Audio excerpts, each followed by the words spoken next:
polisi wala phiborok ki ba set pe kani ka video jonga nga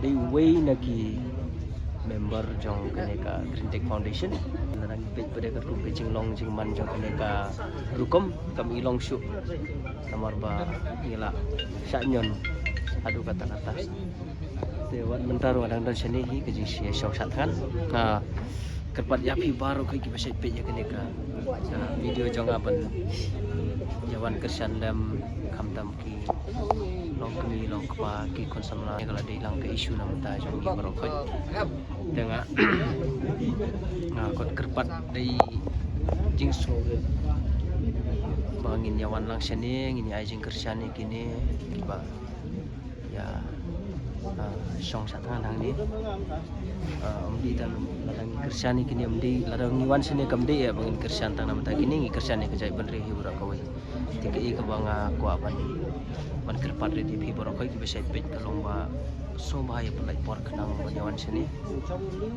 kecingwan ju phi kamdi kecingwan ndre kadi kecing ai mensim yang borokoi bangin dang mensim ina laban ne ki ka baha baru bangin laban dang ya sekmat ikini ka jing ya le jungi kenang bang kanlong ke ka ba job de akar patang katahi ya kan mau lemlu agajing duai sadang ya kersan padang ya kan mau agajing duai tang kata kublis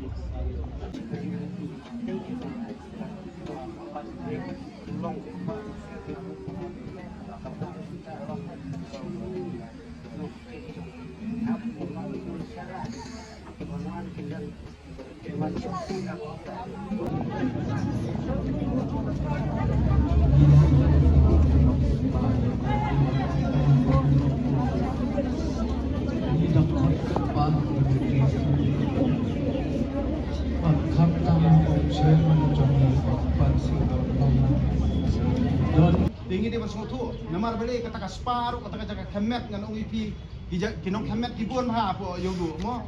Dia lagi bak kem jingpang, ngangan UIP hak beli hak sumar hak itu dibeli ke banang bak kem. Ini ban beli baca hikai hano kemud ndala. Yang wanang di ban duai kan pang ju man isne man aipor ko try ju. Apa yang kita sya sing jo. Ba kita di bor trikam kama ki baro try. At pekan tang das ram jame Jesu. Ban mai persai bor ko try ju. Ingbaw man sem ko play jo me. Bawla ban yo ka men ka ba ko ba kya. Apa yang istom ka bo ya denti kumni hang ni jing sya jing.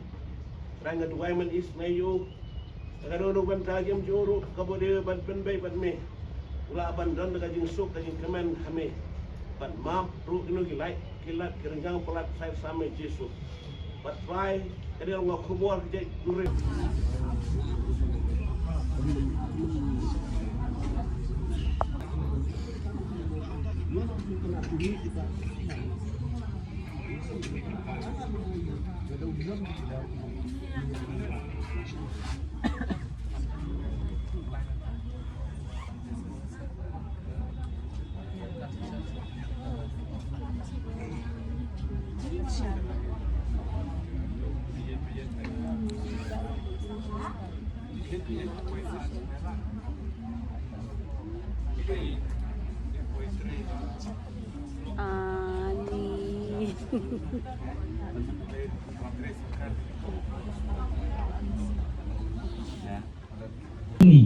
Kiba kersan yang ikut try kum ke Green Tech Foundation try disuk yarap unjuk ro na benta ki we pak ki persona kiba yang na benta ki ba kecai penrin aga keteng ke jome ni IT ngi sen ya mentado ha kata amin.